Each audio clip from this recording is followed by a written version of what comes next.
Hello guys, तो कैसे हैं आप लोग। उम्मीद है आप सब लोग खैरियत से होंगे। आज मैं बिज़नेस टेक्नोलॉजी का सेकंड क्लास और सेकंड चैप्टर स्टार्ट करने वाला हूँ। सेकंड चैप्टर का नाम है बिज़नेस ऑर्गेनाइजेशन स्ट्रक्चर। इस मैं इस चैप्टर में इस तरह करूँगा कि सीक्वेंस में सारे टॉपिक नहीं पढ़ाऊँगा, लेकिन चाहे इम्पोर्टेंट हो चाहे ना इम्पोर्टेंट ना हो, सब कुछ टॉपिक्स जो है वो सब कुछ पढ़ाऊँगा। तो अब स्टार्ट करते हैं। इसमें जो आज हम सबसे पहले टॉपिक्स स्टार्ट करने वाले हैं, पढ़ाने वाले हैं, उसका नाम है boundaryless organization. Boundaryless organization ऐसे ऑर्गेनाइजेशन है जिनकी स्पेसिफिक बाउंड्री या लिमिटेड बाउंड्री नहीं होता। ये सारी ऑर्गेनाइजेशन स्पेसिफिक बाउंड्री में काम नहीं करते। अब इसको एक दफ़ा रीड करते हैं। It is a contemporary approach in an organization and in an organizational design. Contemporary approach mean आज के दौर का approach है ये. It is an organization that is not defined by or limited to the horizontal, vertical or external boundaries imposed by predefined structure. Mean no limited physical boundary. अब उसके types पढ़ते हैं। बाउंड्री लेस ऑर्गेनाइजेशन के types पढ़ते हैं। इसमें जो सबसे पहला टाइप्स है उसका नाम है ऐसी ऑर्गेनाइजेशन है जो अपनी एक्टिविटीज़ को मेजॉरिटी दो सेगमेंट में डिवाइड करते हैं, कोर एक्टिविटी और non core activity. Core activity mean primary activity को खुद परफॉर्म करते हैं, जबकि नॉन कोर एक्टिविटी वो दूसरे ऑर्गेनाइजेशन को कह देती कि हमारे ये काम कर दो। अब इसको एक दफ़ा रीड करते हैं। Define its activity in two categories: core, main or major activity. Core activity are performed by the company itself, and non-core secondary non-core activities are outsourced. Example of non-core is human resource, legal, research and development. इसमें एक्लेप्स आया है जिसका जो है outsource. जब हम अपने activity को दूसरी कंपनी को दो तो इसको आउटसोर्स कहते हैं। इसका जो बाउंड्री लेस ऑर्गेनाइजेशन का जो दूसरा टाइप्स है उसका नाम है वर्चुअल ऑर्गेनाइजेशन। ऑनलाइन जितने भी बिजनेसेस हो रही है वो वर्चुअल में आते हैं, जैसे दराज पर ऑर्डर देना। दराज वो जो एप्स हैं इस पर ऑर्डर देते हो, वो आपके लिए कुछ भी लाते हैं। तो अब इसको एक दफ़ा रीड करते हैं। Virtual organisation is a group of people relying primarily और exclusively on electronic forms of communication to work together in accomplishing their goal. और तीसरा है modular organisation. Module mean different part. इसको एक एग्जांपल से अच्छी तरह समझते हैं। जैसे हमारे कार का एक कंपनी है और हम कार के किस तरह बनाते हैं, जैसे कार बनाना एक पुर्जा एक सीली, दूसरा पुर्जा दूसरी सीली, और सबको फिर हम इकट्ठे करते हैं और एक कार बनाते हैं। अब इसको एक दफ़ा रीड करते हैं। Modular organization, modules mean different parts. Modular organization outsource different stages of manufacturing process of a product to external vendor or partner.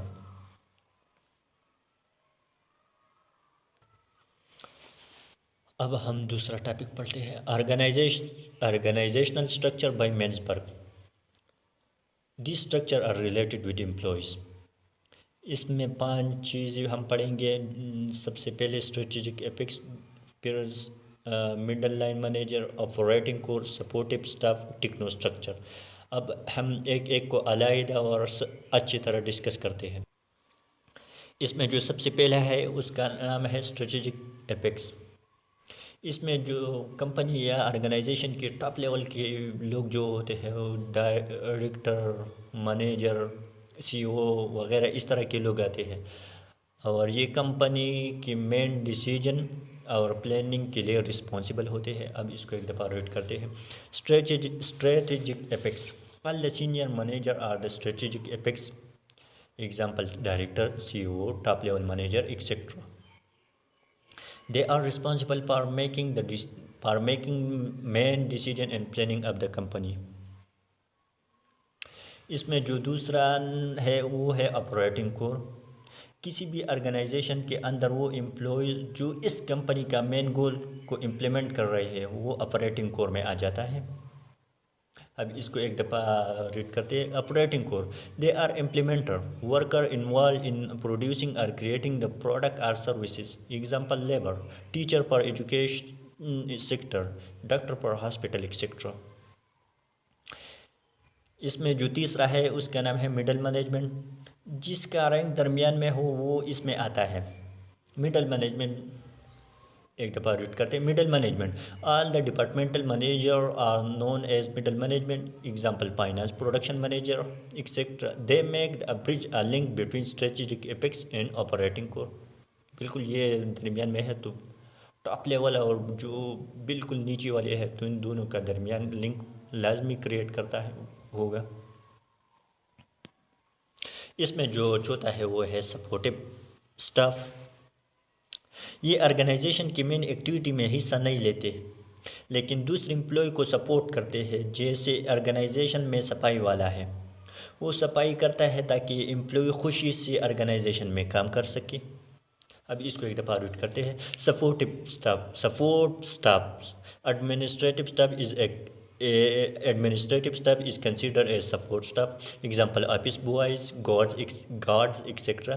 They are not participating in main activity of the organization but they are supporting to other employees.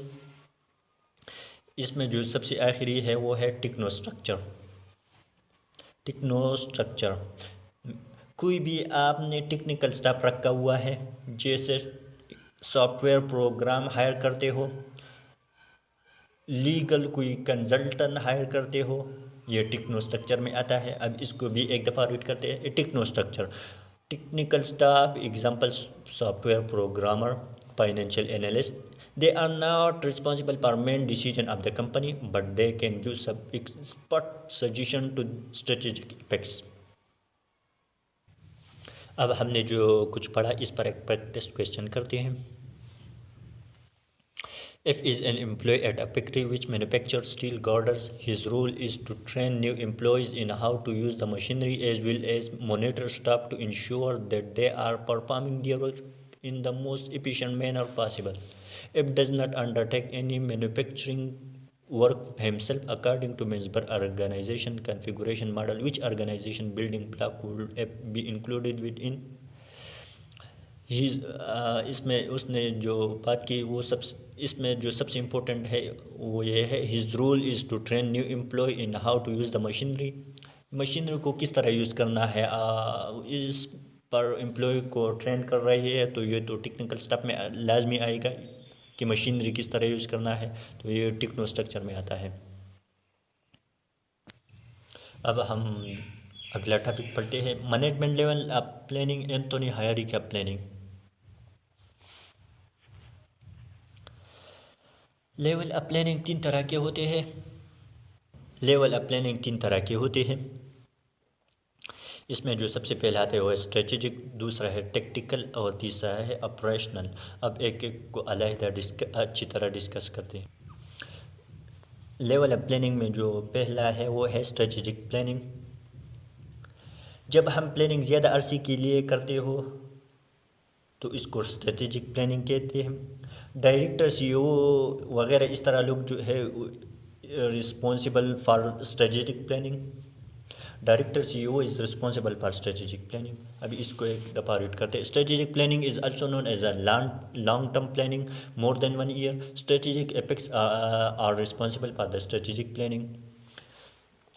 इसमें जो दूसरा है वो है tactical planning. जो planning हम 1 साल के लिए कर रहे हैं, हर साल प्रॉफिट कैसे कमाना है, हमने प्लान किया कि 1 साल में इतना प्रॉफिट कमाना है। जब 1 साल के लिए प्लानिंग करते हैं तो इसको टेक्टिकल प्लानिंग, तो वो टेक्टिकल प्लानिंग में आता है।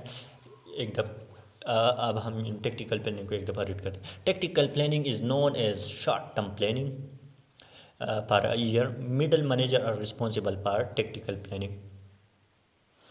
और लेवल ऑफ प्लानिंग में जो तीसरा नंबर आता है वो है ऑपरेशनल प्लानिंग। जो डे टू डे प्लानिंग होती है वो ऑपरेशनल प्लानिंग में आता है। Operational planning is known as day to day based planning and supervisor are responsible for the operational planning. अब एक प्रैक्टिस क्वेश्चन करते हैं। H is a retail store selling electronics. It is currently deciding how many units of product it will need to order next month in order to meet customer demand. Which level of planning does this relate? ये तो एक साल से कम के लिए plan कर रहा है, तो ये लाजमी ऑपरेशनल प्लानिंग में आता है, तो ऑपरेशनल प्लानिंग करेक्ट आंसर है। अब हम बहुत इम्पोर्टेंट टॉपिक पढ़ने वाले हैं, इसका नाम है Spain of control.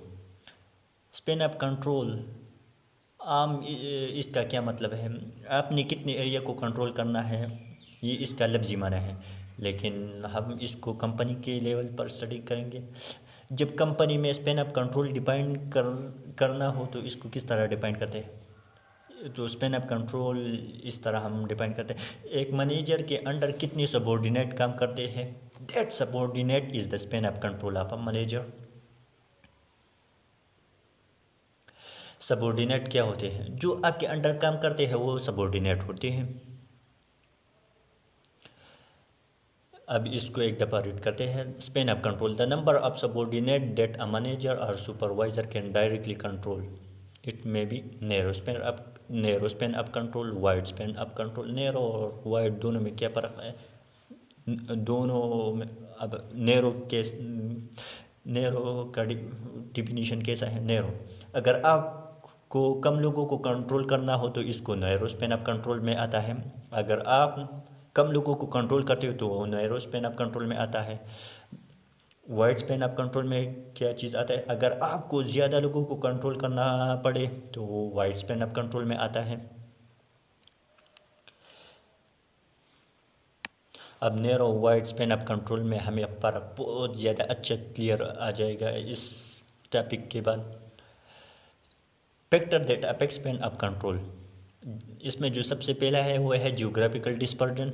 Geographical dispersion, अगर एक कंपनी के ब्रांचेस डिफरेंट शहरों में है तो हर ब्रांचेस के लिए अलग मैनेजर, सो इसलिए नैरो स्पेन ऑफ कंट्रोल से काम करना पड़ेगा। इसलिए जियोग्राफिकल डिस्पर्जन में नैरो स्पेन ऑफ कंट्रोल आता है। कैपेबिलिटी ऑफ वर्क, इसमें जो दूसरा है कैपेबिलिटी ऑफ वर्कर, अगर वर्कर स्किल्स और एक्सपीरियंस आदमी है, अगर आपके ऑर्गेनाइजेशन में स्किल्स और एक्सपीरियंस आदमी काम कर रहे हैं, देन मैनेजर अकेले इसको हैंडल करेगा, इनको डिटेल सुपरवाइज की ज़रूरत नहीं है, तो ये वाइड स्पेन ऑफ कंट्रोल से काम चला जा सकता है। एक दफ़ा फिर डिफाइन करते हैं कैपेबिलिटी ऑफ वर्कर। वर्कर अगर स्किल्स और एक्सपीरियंस होंगे देन मैनेजर अकेले इसको हैंडल करेगा, इनको डिटेल सुपरवाइज की ज़रूरत बिल्कुल नहीं है, तो फिर वाइड स्पेन ऑफ कंट्रोल से काम चला जा सकता है। इसमें जो तीसरा है कैपेबिलिटी ऑफ बॉस, इसमें मैनेजर की एबिलिटी आता है। अगर मैनेजर अनएक्सपीरियंस्ड है, वो अकेले ज़्यादा लोगों को कंट्रोल फिर नहीं कर सकता, then narrow span of control से narrow span of control use करेंगे। इसमें जो चौथा है similarity of task, similar task अगर सबऑर्डिनेट के लिए दी जाए then wide span of control से काम करना पड़ेगा। Task not similar then subordinate narrow span of control से काम चला जा सकता है। अब इसको एक दफ़ा फिर सिमिलरिटी ऑफ टास्क डिफाइन करते हैं। टास्क अगर सिमिलर होगा देन सबऑर्डिनेट के लिए वाइड स्पेन ऑफ कंट्रोल से काम चला जा सकता है, जबकि टास्क अगर सिमिलर नहीं होगा then narrow span of control से काम चला जा सकता है। इसमें जो आखिरी है वो है volume of the other task. एक ही मैनेजर को मल्टीपल टास्क दी जाती है, 3-4 प्रोजेक्ट कंपनी की हैंडल करने हैं, देन ज़्यादा बर्डन की वजह से वो अपने साथ किसी को इन्वॉल्व करेंगे और नैरो स्पेन ऑफ कंट्रोल से काम चलाना पड़ेगा। अब अगला टॉपिक पलटे है जिसका नाम है scalar chain of command hierarchy. आप अपने एम्प्लॉय को अरेंज करते हो इनकी क्वालिफ़िकेशन और एक्सपीरियंस के मुताबिक, तो जो पूरा चार्ट बनता है इसको स्केलर चेन ऑफ कमांड या हायरार्की बोलते हैं। जैसे पहले डायरेक्टर होता है, इसके बाद चीफ फाइनेंस पहले डायरेक्टर होता है, इसके बाद मैनेजर होता है, इसके बाद सुपरवाइज़र होता है, इसके अंडर फिर लेबर आते हैं। तो ये जो पूरा चार्ट बन गया इसको स्केलर चेन ऑफ कमांड या फिर हायरार्की बोलते हैं। अब इसको एक दफ़ा रीड करते हैं। Scalar chain of command hierarchy, it is an unbroken line of authority from most senior to the most junior. It may be tall and flat. अब एक प्रैक्टिस क्वेश्चन करते हैं। Consider the following statement, the scalar chain relates to the number of people over whom a manager has authority. ये तो scalar chain नहीं है, ये तो स्पेन ऑफ कंट्रोल डिफाइन करता है, स्पेन ऑफ कंट्रोल की डिफिनेशन है। A business with highly skilled motivated member of staff will tend to have a wider span of control than a business with demotivated employees। बिल्कुल correct कहा है, हमने पहले भी इसको डिफाइन किया था। ये तो which of the statement is correct, second correct है। अब स्केलर चेन ऑफ कमांड की कुछ टाइप्स वगैरह इस तरह की जो चीज़ें हैं उसके पलटे हैं। Tall organisation and flat organisation. Tall organisation ऐसी ऑर्गेनाइजेशन जहाँ पे मैनी लेवल ऑफ हायरार्की होते हैं। जैसे पहले डायरेक्टर होता है, इसके बाद मैनेजर होता है, फिर डिपार्टमेंटल मैनेजर होता है, इसके बाद असिस्टेंट होता है, इसके बाद फिर लेबर आते हैं। ये टाल स्ट्रक्चर बन गया। अब इसको एक दफ़ा रीड करते हैं। Tall organization, tall organization is one which has many level of hierarchy, each manager has a narrow span of control. Flat organization, flat organization जहाँ पे नंबर ऑफ एम्प्लॉयज़ बहुत लेस होते हैं, यहाँ पर बहुत कम लेवल ऑफ हायरार्की होते हैं। फ्लैट ऑर्गेनाइजेशन में बहुत कम लेवल ऑफ हायरार्की होते हैं। ये ऐसी ऑर्गेनाइजेशन है जिसमें नंबर ऑफ एम्प्लॉयज़ बहुत लेस होते हैं, वहाँ पे एक डायरेक्टर है और वो सारे एम्प्लॉयज़ को हैंडल करते हैं। ये फ्लैट स्ट्रक्चर बन जाता है। ये फ्लैट स्ट्रक्चर में इस तरह चीज़ें आती हैं। अब इसको एक दफ़ा रीड करते हैं। Tall organization is one which has many level of hierarchy, each manager has a narrow span of control। टाल ऑर्गेनाइजेशन हमने पहले भी डिफाइन किया, ऐसे ऑर्गेनाइजेशन है जहाँ पे मैनी लेवल ऑफ हायरार्की होते हैं। Each manager has a wide narrow span of control, इसको हम एक डायग्राम से समझते हैं। फ्लैट ऑर्गेनाइजेशन ये एक ऐसा ऑर्गेनाइजेशन है जहाँ पे लेवल ऑफ हायरार्की बहुत कम होते हैं। इसको एक दफ़ा रीड करते हैं। Is one flat organisation is one which has a few और no level of middle management, each manager has a wide span of control. ये वाइड स्पैन ऑफ कंट्रोल और narrow span of control tall और flat organisation एक diagram से समझ लेते हैं। ये टाल ऑर्गेनाइजेशन है, ये फ्लैट ऑर्गेनाइजेशन है। यहाँ पर बहुत लेवल ऑफ हायरार्की हो रही है। जैसे ये सीईओ हो गया, ये डायरेक्टर हो गई, ये मैनेजर हो गई, इसके बाद फिर लेबर आता है। और फ्लैट ऑर्गेनाइजेशन ये तो इस तरह है जिसमें सिर्फ एक डायरेक्टर है, वो सारे एम्प्लॉय को कंट्रोल कर रहा है। तो यहाँ पर नैरो स्पैन टाल ऑर्गेनाइजेशन में नैरो स्पैन अब कंट्रोल आ गया, क्योंकि ये एक आदमी लोगों को कंट्रोल करता है, ये दो लोग आदमी 3 लोगों को कंट्रोल करते हैं। इस तरह जो टाल ऑर्गेनाइजेशन में नैरो स्पैन ऑफ कंट्रोल बन जाता है, जबकि फ्लैट ऑर्गेनाइजेशन में एक डायरेक्टर होते हैं, वो सारे एम्प्लॉय को कंट्रोल करते हैं। तो इसका स्पैन ऑफ कंट्रोल वाइड हो गया। यहाँ पर वाइड फ्लैट ऑर्गेनाइजेशन में वाइड स्पैन ऑफ कंट्रोल आ जाता है। अब दो चीज़ें पलटे हैं, आउटसोर्सिंग एंड अपशोरिंग। दोनों में डिफरेंस क्या है? आउटसोर्सिंग, जब आप अपनी एक्टिविटीज़ को दूसरी ऑर्गेनाइजेशन को दो, जब आप अपनी एक्टिविटीज़ दूसरी ऑर्गेनाइजेशन को दो तो इसको आउटसोर्सिंग कहते हैं। आउटसोर्सिंग को एक दफ़ा रीड करते हैं। Refer to contracting work out to an external organization. जबकि अपशोरिंग क्या है? अपशोरिंग जब आप अपनी एक्टिविटीज़ को आउटसाइड द कंट्री दो, इसको अपशोरिंग कहते हैं। अपशोरिंग एक दफ़ा रीड करते, means getting work done in a different country. अब सेंट्रलाइजेशन एंड डिसेंट्रलाइजेशन डिफाइन करते हैं, डिस्कस करते हैं। सेंट्रलाइजेशन, अगर किसी भी ऑर्गेनाइजेशन में डिसीजन मेकिंग पावर वो किसी सेंट्रल अथॉरिटी के पास है, सारी ब्रांचेस अपने ओन पे डिसीजन नहीं लेता, हेड ऑफिस जो कहेंगे वो होंगे, तो ये सेंट्रलाइजेशन में आता है। अब सेंट्रलाइजेशन को एक दफ़ा रीड करते हैं। Centralization, the concentration and decision making power at the top of an organization hierarchy, जैसे सेंट्रल अथॉरिटी है। जबकि दूसरा है डिसेंट्रलाइजेशन, आपने इन ब्रांचेस को अथॉरिटी दी हुई है, वो अपने ओन पे डिसीजन ले सकते हैं, तो ये डिसेंट्रलाइजेशन बन जाता है। डिसेंट्रलाइजेशन में इस तरह काम होते हैं, आप आपने इन ब्रांचेस को अथॉरिटी दी हुई है, वो अपने ओन पे डिसीजन ले सकते हैं। डिसेंट्रलाइजेशन को एक दफ़ा रीड करते हैं। Decentralization, transfer of decision making power and assignment of accountability and responsibility. जब आप उन लोगों को, ब्रांचेस को वो डिसीजन मेकिंग का पावर देते हो, तो फिर आखिर में वो लाजमी और रिस्पॉन्सिबल होगा और जवाबदेह भी होगा। Rule and function of main department in an organization, यहाँ पर कुछ डिपार्टमेंट है ऑर्गेनाइजेशन में, उसके कुछ रूल और फंक्शन पढ़ते हैं।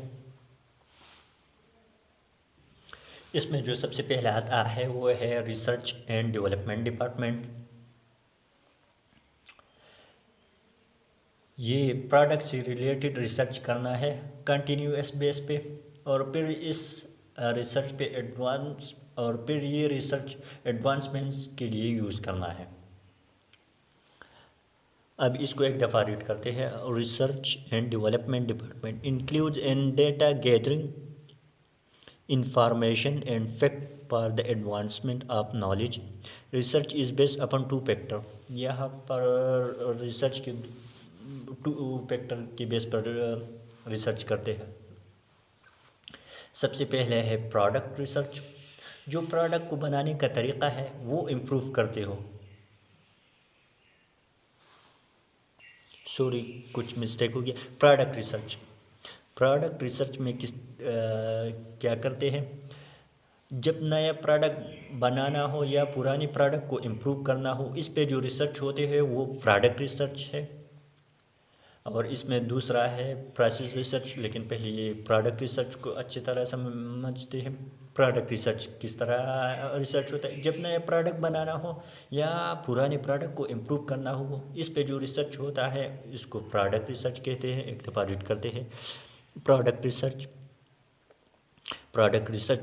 Product is aimed at creating new product और इम्प्रूविंग द एग्जिस्टिंग वंस।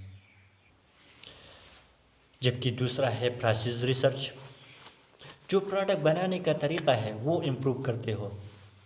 जैसे हम एज में देखते हैं एरियल नया फार्मूले के साथ, वो प्रोसेस रिसर्च में आता है।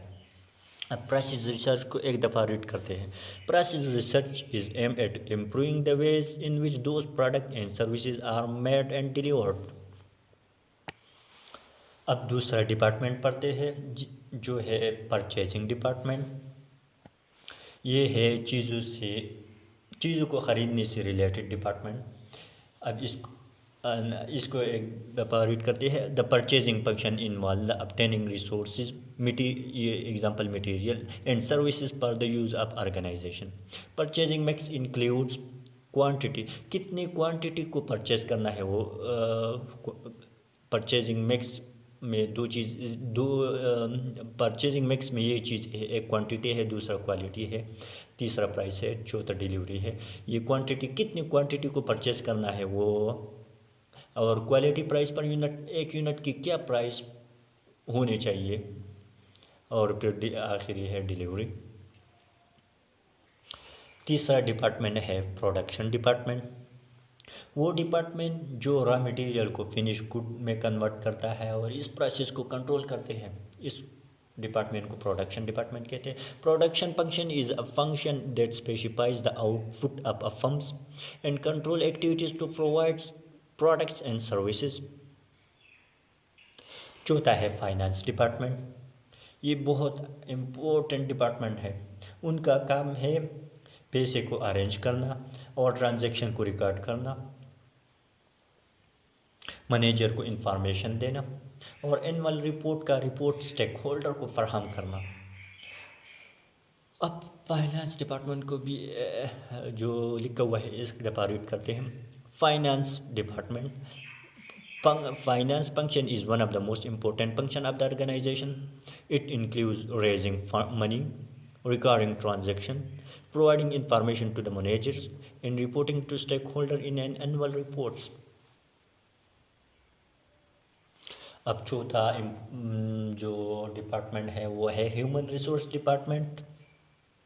ह्यूमन के साथ जितने भी डीलिंग होंगे वो ह्यूमन रिसोर्स डिपार्टमेंट की रिस्पॉन्सिबिलिटी है। इसको रीड करते हैं और अच्छी तरह समझते हैं। Human resource department, it include conducting job analysis. इसके बाद एक और भी इम्पोर्टेंट डिपार्टमेंट है जिसका नाम है ह्यूमन रिसोर्स डिपार्टमेंट। ह्यूमन के साथ जितने भी डीलिंग होंगे वो ह्यूमन रिसोर्स डिपार्टमेंट की रिस्पॉन्सिबिलिटी है। इसको रीड करते हैं और अच्छी तरह समझते हैं। Human resource department, it include conductive job analysis, job description. Job को अगर एम्प्लॉय को हायर करते हैं तो सबसे पहले जॉब को अच्छी तरह डिफाइन करते हैं। हमें ये कि हमें मैनेजर चाहिए वगैरह। अगर मैनेजर या फिर डायरेक्टर चाहिए जो भी वो हायर करते हैं, इससे पहले वो जॉब को अच्छी तरह डिफाइन करते हैं कि इस जॉब का टाइटल क्या होगा, वो कहाँ पे वो कहाँ पे काम करेंगे वगैरह वगैरह। सब कुछ जो है वो सबसे पहले वो जॉब को पहले डिफाइन करते हैं। प्लानिंग पर्सनल नीड, एम्प्लॉय को ट्रेनिंग की ज़रूरत है। अगर एम्प्लॉय अच्छी काम करे तो इसको अवार्ड की ज़रूरत है, तो इसको अवार्ड दे देंगे। Recruitment the right people for the job. अगर एक जॉब के लिए एक जॉब के लिए एक बंदी को हायर कर रहे हो तो वो बिल्कुल ठीक आदमी हायर करते रहे होंगे। ये सब कुछ ह्यूमन रिसोर्स डिपार्टमेंट के काम है कि जॉब को डिस्क्राइब करना, जॉब को प्लानिंग पर्सनल नीड, एम्प्लॉय को ट्रेनिंग की ज़रूरत है। एम्प्लॉय अगर अच्छी काम करे तो इसके अवार्ड दे, सही लोगों को जॉब के लिए हायर कर दें। ओरिएंटिंग एंड ट्रेनिंग, एम्प्लॉय को ट्रेनिंग दे अगर उसको ज़रूरत हो। Managing wages and salaries, employee की जो सैलरीज वगैरह इसको मैनेज करना, ये सब कुछ ह्यूमन रिसोर्स डिपार्टमेंट के काम है। Evaluating performance and communicating with all employees at all level, employee की परफॉर्मेंस को इवैल्यूएट करना, किन चीज़ों में अगर वो कमज़ोर है तो इन चीज़ों की ट्रेनिंग देना। और अगर जो एम्प्लॉय अच्छी काम करे और वो ऑर्गेनाइजेशन और अगर जो एम्प्लॉय अच्छी काम करे और ऑर्गेनाइजेशन ने जो स्टैंडर्ड बनाया वो होता है उससे भी अच्छी काम कर दे तो फिर इसको रिवार्ड वगैरह इस तरह चीज़ें दे दे। ये सब ह्यूमन रिसोर्स डिपार्टमेंट के काम है। ह्यूमन के साथ जितने भी डीलिंग होंगे वो ये ह्यूमन रिसोर्स डिपार्टमेंट की रिस्पॉन्सिबिलिटी में आता है। एक दफ़ा रीड करते हैं। Human resource department, it include conducting job analysis, job description, planning personal need, recruiting the right people for the job, orienting and training, managing wages and salaries, evaluating performance and communicating with all employees at all level. अब direct service provision को depend करते हैं। आपकी company के अंदर कुछ department ऐसे होते हैं जिसका काम होता है सर्विसेज प्रोवाइड करना।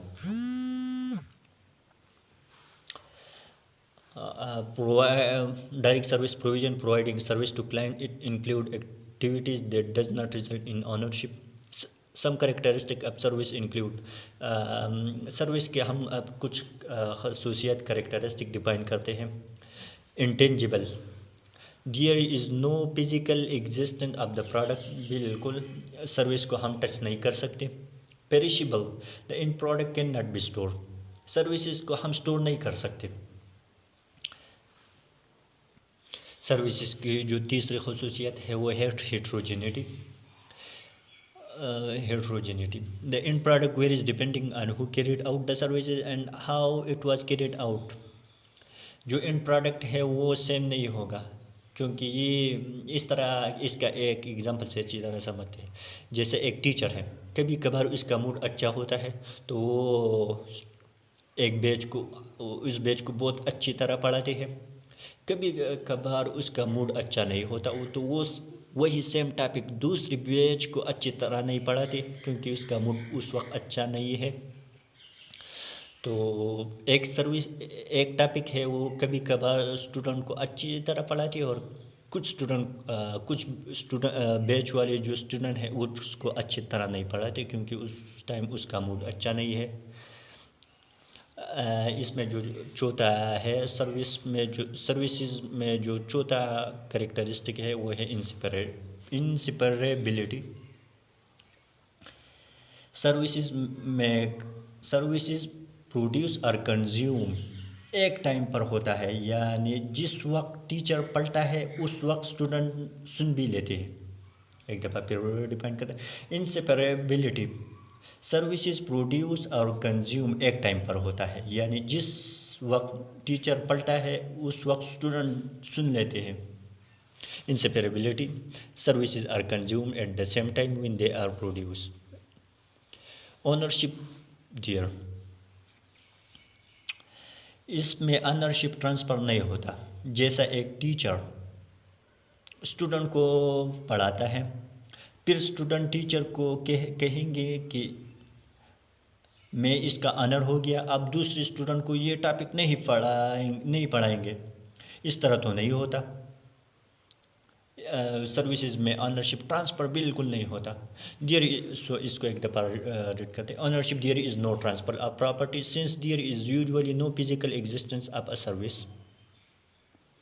ऑनरशिप को एक दफ़ा फिर रीड करते हैं। ऑनरशिप, इसमें ऑनरशिप ट्रांसफ़र नहीं होता। जैसे एक टीचर स्टूडेंट को पढ़ाता है तो फिर स्टूडेंट टीचर को तो ये नहीं कहेंगे कि मैं उसका ऑनर हो गया, अब दूसरे स्टूडेंट को ये टॉपिक नहीं पढ़ाएंगे। ये तो बिल्कुल इस तरह नहीं होता। Ownership, there is no transfer of property since there is usually no physical existence of the service.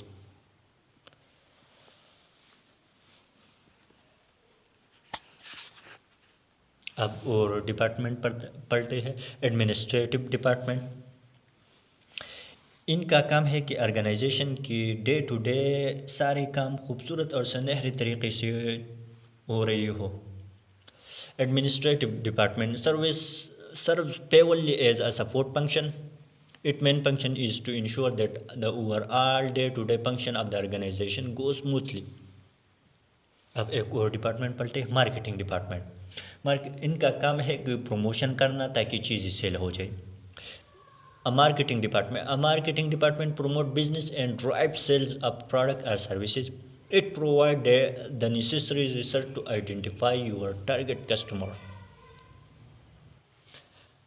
अब मार्केटिंग से रिलेटेड कुछ अप्रोचेस पढ़ते हैं। अप्रोचेस टू मार्केटिंग, इसमें जो सबसे पहले आता है वो है प्रोडक्ट ओरिएंटेशन।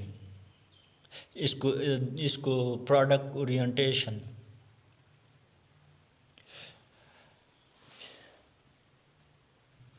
इसमें प्रोडक्ट ओरिएंटेशन में कस्टमर को अट्रैक्ट करते हैं। प्रोडक्ट की क्वालिटी दिखा के प्रोडक्ट की फीचर दिखा के लोगों का अट्रैक्ट करते हैं और मार्केटिंग करते हैं। तो एक दफ़ा रीड करते हैं। Product orientation emphasis on feature and quality of a product. इसमें दूसरा है सेल्स ओरिएंटेशन, ज़्यादा से ज़्यादा प्रोडक्ट बेचना थ्रू डिस्काउंट और लो प्राइस दिखा के, इसके ज़रिए जो मार्केटिंग कर रहे हो। सेल्स ओरिएंटेशन, ज़्यादा से ज़्यादा प्रोडक्ट बेचना थ्रू डिस्काउंट दिखा के। Sales orientation, selling more and more product. Marketing orientation, इसमें मार्केटिंग कर रहे हो कस्टमर, इसमें मार्केटिंग ओरिएंटेशन, इसमें मार्केटिंग कर रहे हो कस्टमर को ये बता के कि आपकी मर्ज़ी के मुताबिक प्रोडक्ट बनाया जाएगा। इसको मार्केटिंग ओरिएंटेशन कहते हैं। Selling through making a customized product, इसमें जो सबसे आखिरी है वो product orientation, production orientation. Customer को ये चीज़ हर जगह अवेलेबल कराओ, वो फिर प्रोडक्शन ओरिएंटेशन बन जाता है, जैसे through producing product in a bulk quantity. Marketing mix 7 Ps of marketing. अब हम पढ़ते हैं ये 7 पीस क्या क्या है। Product, place, price, promotion, people, physical environment, process और प्रोडक्ट। इसको अब अलग-अलग पढ़ते हैं। इसमें जो सबसे पहले है वो प्रोडक्ट। किसी प्रोडक्ट की फीचर और क्वालिटी दिखा के लोगों को अट्रैक्ट करते हो, इसके ज़रिए जो मार्केटिंग कर रहे हो वो प्रोडक्ट में आता है। फिर प्राइस, लो प्राइस दिखा के, जैसे एक मोबाइल की बहुत लो प्राइस शो करके एड्स में इसके ज़रिए लोगों को अट्रैक्ट करते हो, या हाई प्राइस दिखा के जैसे आईफोन 14, 15 प्रो मैक्स वगैरह, इस तरह के ज़रिए लोगों को अट्रैक्ट करते हो। अब इसको एक दफ़ा रीड करते हैं। Price, penetration price, low price, skimming prices, high prices. Captive product pricing, where customer must buy two product, the first is cheap to attract the customer but the second is expensive। जो तीसरा है वो है place. अपने add के अंदर product की availability करना,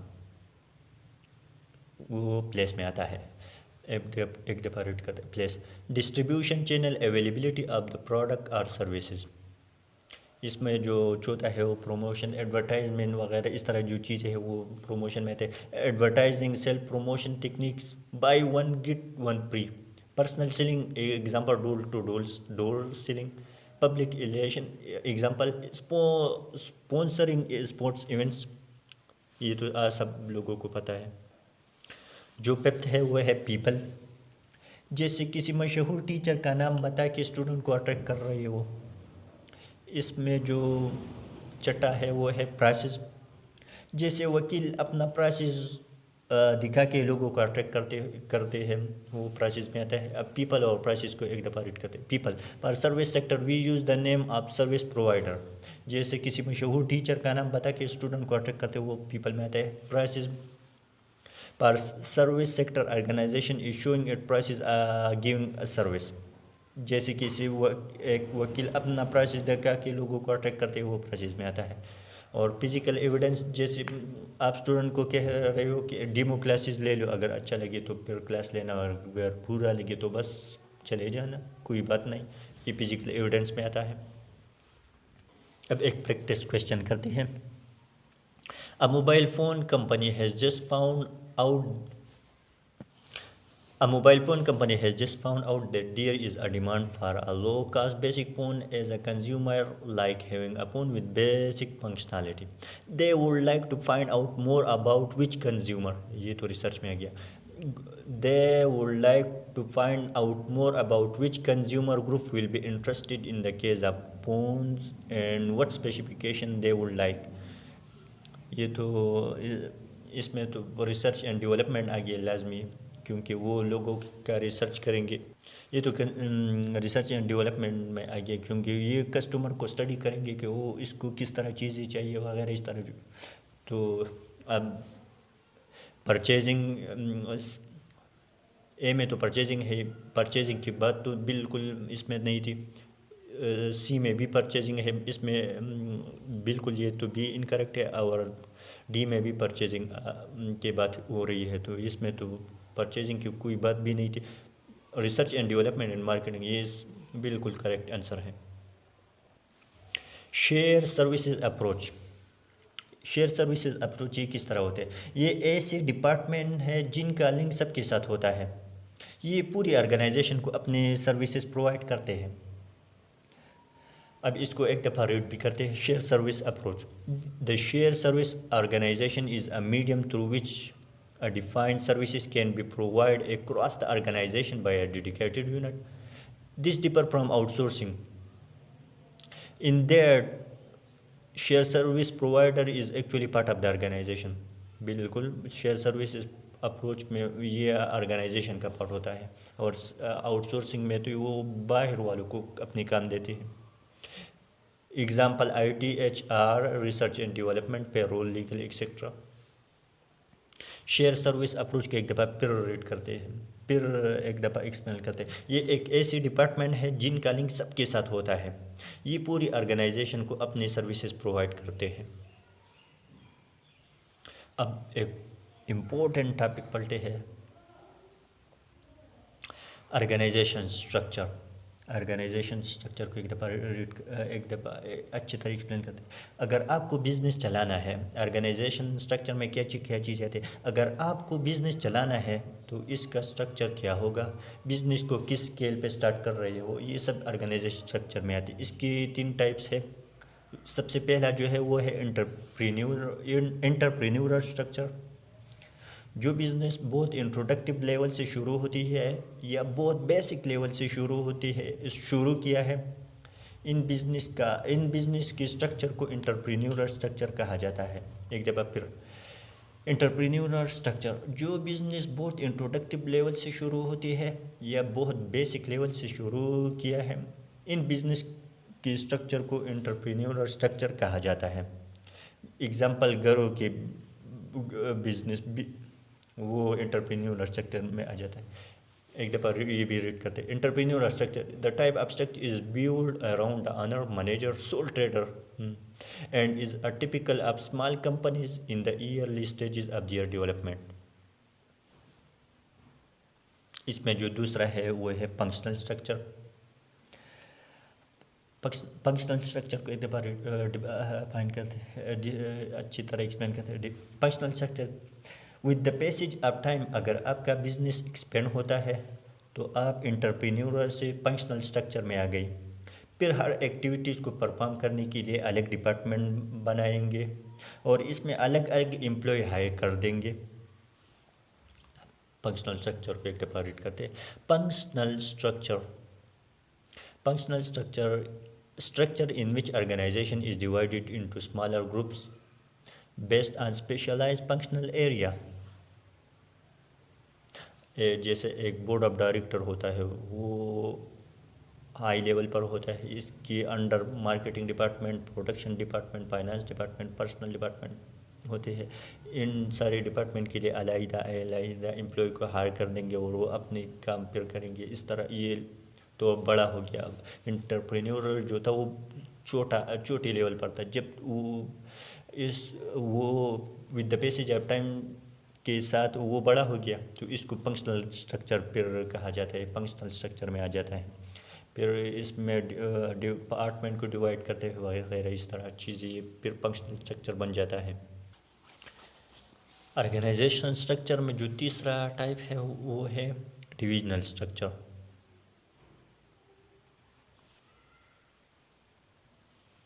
डिविजनल स्ट्रक्चर, फंक्शनल स्ट्रक्चर से और भी अपने बिजनेस को एक्सपेंड करना चाहते हो तो फिर डिविजनल स्ट्रक्चर आ जाएगा। This is related with the large scale of business. अभी इसको भी एक दफ़ा रीड करते हैं। Divisional structure, a type of organization structure that groups each organizational function into a division. This division can be correspond to either product structure or product structure में किस तरह चीज़ें आते हैं। प्रोडक्ट बनाना, डिफरेंट प्रोडक्ट बनाना वो product structure में आता है। और जियोग्राफिकल और रीजनल स्ट्रक्चर, डिफरेंट रीजन में काम करते हो जियोग्राफिकल और रीजनल स्ट्रक्चर में आता है। या फिर मुख्तलिफ शहरों में प्रोडक्ट बेच रहे हो वो जियोग्राफिकल और रीजनल स्ट्रक्चर में आ जाता है। एक दफ़ा रीड करते, divisional structure, type of organisational structure that groups each organisational function into division. This division can be correspond to either a product structure और जियोग्राफिकल रीजनल स्ट्रक्चर। एंटरप्रेन्योर बिल्कुल छोटा होता है, जब वो थोड़ा बड़ा हो जाता है, एक्सपेंड होता है तो फिर फंक्शनल स्ट्रक्चर बन जाता है। अगर फंक्शनल स्ट्रक्चर से और भी बढ़ गया और भी एक्सपेंड होता गया तो फिर डिविजनल स्ट्रक्चर बन जाता है। अब एक इम्पोर्टेंट टॉपिक पलटे हैं, मैट्रिक्स स्ट्रक्चर। ये किस तरह स्ट्रक्चर होता है। इस मैट्रिक्स स्ट्रक्चर में कुछ फीचर है फंक्शनल स्ट्रक्चर से, कुछ फीचर प्रोडक्ट स्ट्रक्चर से पिकअप कर ली। ये जो बॉक्सेस है ये एम्प्लॉय को कंसीडर करते हैं। एम्प्लॉय वर्टिकली लिंक है पर्सनल के लिए, और हॉरिजॉन्टली लिंक प्रोडक्ट के लिए।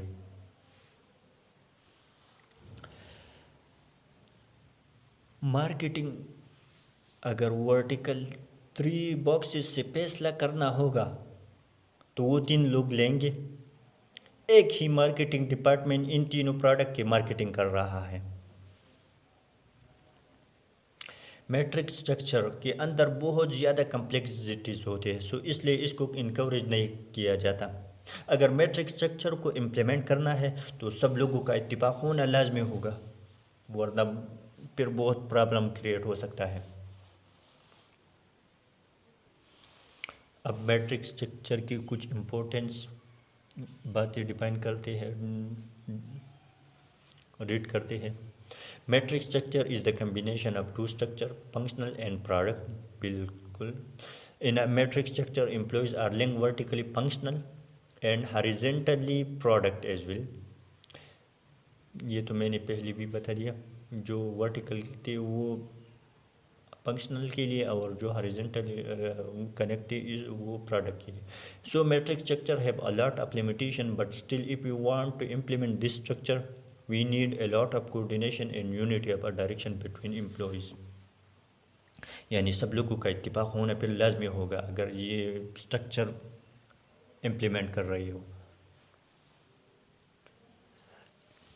एक दफ़ा फिर ये पॉइंट रीड करते हैं। So matrix structure have a lot of limitation, but still if you want to implement this structure we need a lot of coordination and unity of direction between employees, other than the matrix structure creates a lot of problem for us। और book में जो definition है उसको भी एक दफ़ा read करते हैं। In a book definition of matrix structure is the combination of functional and divisional, लेकिन यहाँ डिविजनल मीन प्रोडक्ट स्ट्रक्चर। और ये मैट्रिक्स स्ट्रक्चर में ये एक पॉइंट्स भी थी कि ये फंक्शनल जो है ये सॉलिड लाइन रिप्रेजेंट कर रहा है, तो इसका मतलब ये स्ट्रांग रिलेशन शो कर रहा है, जबकि ये हॉरिजॉन्टल जो है प्रोडक्ट शो कर रहा है। मैट्रिक्स स्ट्रक्चर में ये एक पॉइंट, ये वर्टिकल जो है फंक्शनल को शो कर रहा है और ये एक सॉलिड लाइन है, तो इसका मतलब ये स्ट्रांग रिलेशन है, जबकि ये हॉरिजॉन्टल प्रोडक्ट स्ट्रक्चर को शो कर रहा था। और ये डॉटेड लाइन रिप्रेजेंट कर रहा है, तो ये इसका मतलब ये वीक रिलेशन है, इसका इतना मजबूत रिलेशन नहीं है। ये मैट्रिक्स स्ट्रक्चर की थोड़ा एक्सप्लेनेशन है, लेकिन सब कुछ मैंने आपको पहले से पढ़ा दिया हुआ है। एक दफ़ा अगर रीड कर सकते तो रीड कर दो, वरना रीड करने की ज़रूरत भी नहीं है। ये सब कुछ आपको पता ही है, मैंने सब कुछ बता दिया है। अब एक और स्ट्रक्चर पलटे हैं, ये है हाइब्रिड स्ट्रक्चर। हाइब्रिड स्ट्रक्चर ऐसे स्ट्रक्चर को कहते हैं जहाँ पे एक से ज़्यादा ऑर्गेनाइजेशनल डिज़ाइन और स्ट्रक्चर यूज़ कर सकते हो। ऐसे हाइब्रिड स्ट्रक्चर ऐसे स्ट्रक्चर को कहते हैं जहाँ पे एक से ज़्यादा ऑर्गेनाइजेशनल डिज़ाइन और स्ट्रक्चर यूज़ कर सकते हो। मैट्रिक्स स्ट्रक्चर में तो 2 स्ट्रक्चर कंसीडर कर रहे थे और दोनों स्ट्रक्चर आपस में इंटरलिंक थे, वर्टिकल भी लिंक थे और हॉरिजॉन्टल सब कुछ लिंक थे। जबकि यहाँ पर ये 3 डिवीज़न है, 3 स्ट्रक्चर है, जैसे डिवीज़न 1, डिवीज़न 2, डिवीज़न 3, ये 3 आपस में इंटरलिंक नहीं है। एक से यहाँ पर एक से ज़्यादा डिज़ाइन, लेकिन इन सब डिज़ाइन डिवीज़न का आपस में लिंक नहीं है। इन तीनों डिवीज़न के लोग अलग अलग काम करते हैं और आपस में इंटरलिंक नहीं होते।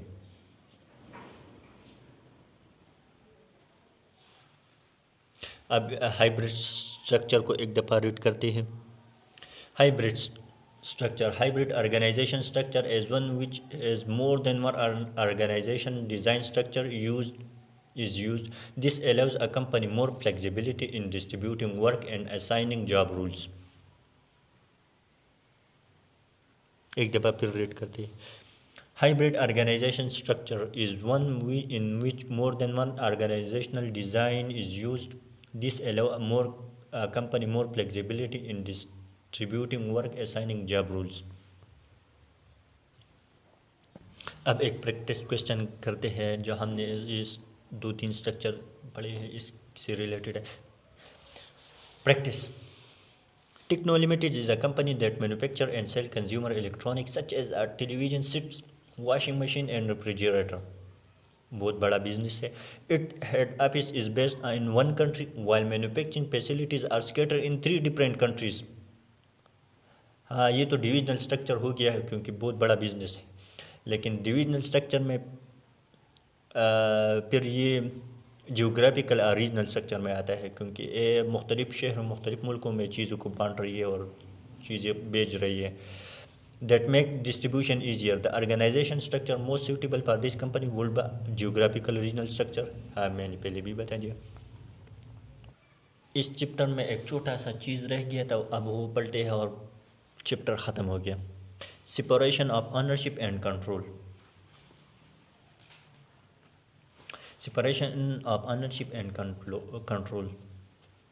इन पब्लिक लिमिटेड कंपनीज में एक कंसेप्ट यूज़ होता है। ओनरशिप और कंट्रोल अलग चीज़ है। ओनर शेयर होल्डर होता है जबकि कंट्रोलर डायरेक्टर होता है। और डायरेक्टर क्या करते हैं, वो डायरेक्टर का काम है शेयर होल्डर के बिहाफ पे कंपनी को कंट्रोल करना। अब एक दफ़ा रीड करते हैं। Separation of ownership and control in public limited company this a concept apply known as separation of ownership and control mean owner are share holder जिन लोगों ने पैसे इन्वेस्टमेंट किया हुआ है, and controller are the director of the company. ये था business technology का सेकंड चैप्टर जो सारा का सारा 55 मिनट्स में कवर हो गया।